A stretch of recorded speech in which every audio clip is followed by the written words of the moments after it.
teman-teman hebat, lihat deh, hari ini kita sedang berada di alam yang indah. Ada sungai yang mengalir, gunung yang tinggi, dan matahari yang bersinar cerah. Halo teman-teman, pernah nggak sih kalian melihat hujan turun dari langit? Atau melihat air di laut dan danau yang seolah tidak pernah habis? Kira-kira kemana ya air itu pergi, dan dari mana asalnya? Pernah gak sih kamu berpikir, kenapa air di bumi tidak pernah habis? Padahal setiap hari air terus digunakan oleh manusia, hewan, dan tumbuhan. Digunakan untuk minum, mandi, dan kegiatan lain. Tapi anehnya, air tetap ada. Bahkan hujan bisa turun lagi dan lagi. Kok bisa ya? Ternyata air di bumi mengalami sebuah proses yang disebut siklus air. Siklus air adalah proses perputaran air dari bumi ke atmosfer, lalu kembali lagi ke bumi secara terus-menerus. Proses ini terjadi tanpa henti, sehingga membuat air selalu tersedia di bumi kita. Dalam siklus air, ada beberapa tahapan yang terjadi secara berulang. Tahapan itu, yang pertama adalah evaporasi, kemudian yang kedua kondensasi, ketiga presipitasi, dan terakhir adalah infiltrasi. Nah, sekarang mari kita bahas tahapan itu satu persatu. Tahap pertama adalah evaporasi atau penguapan. Air dari laut dan danau akan menguap karena panas matahari. Air berubah menjadi uap air, lalu naik ke udara. Inilah awal dari perjalanan panjang air dalam siklus air. Setelah menguap ke langit, sekarang kita masuk ke tahap yang kedua, yaitu kondensasi. Nah, inilah yang kita sebut dengan kondensasi.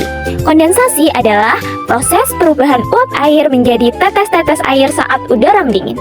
Kumpulan tetes air ini kemudian akan membentuk menjadi awan putih yang cantik seperti yang kita lihat. Wah, lihat, awan kita sudah semakin berat dan tidak bisa lagi menampung air. Inilah saatnya presipitasi. Presipitasi adalah proses jatuhnya air dari awan ke permukaan bumi dalam bentuk hujan, salju, atau es. Bentuknya bisa berbeda-beda, tergantung pada suhu udara di sekitarnya, dingin atau sangat dingin. Akhirnya, air kembali pulang ke bumi untuk membasahi tanah dan mengisi sungai-sungai kita.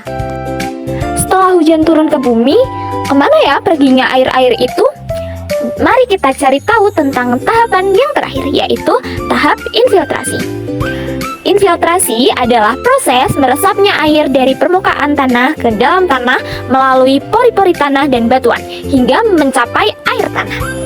Air melewati celah-celah kecil di antara tanah dan batuan, lalu tersimpan dengan aman di bawah sana sebagai cadangan air kita. Nah, dari proses inilah kita bisa merasakan manfaat dari siklus air. Yang pertama, siklus air dapat membantu menyediakan air bersih yang kita gunakan setiap hari. Yang kedua, menjaga keseimbangan alam agar tetap hijau dan subur.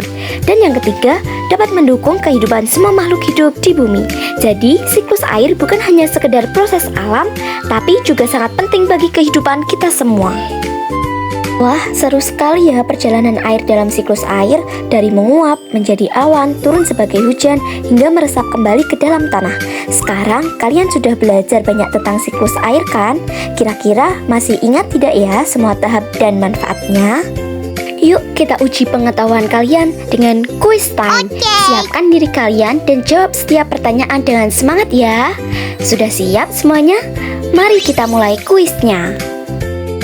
Air laut berubah menjadi uap air karena panas matahari. Proses ini disebut A. Kondensasi, B. Evaporasi, C. Presipitasi, D. Infiltrasi. Jawabannya B. Evaporasi. Air yang meresap di dalam tanah disebut A. Evaporasi, B. Infiltrasi, C. Kondensasi, D. Presipitasi. Jawaban yang tepat adalah C. Infiltrasi. Selanjutnya kita masuk pada soal yang terakhir. Air yang jatuh dari awan ke bumi dalam bentuk hujan disebut A. Presipitasi, B. Evaporasi, C. Kondensasi, D. Sublimasi. Ya, jawabannya sangat benar sekali, yaitu A. Presipitasi.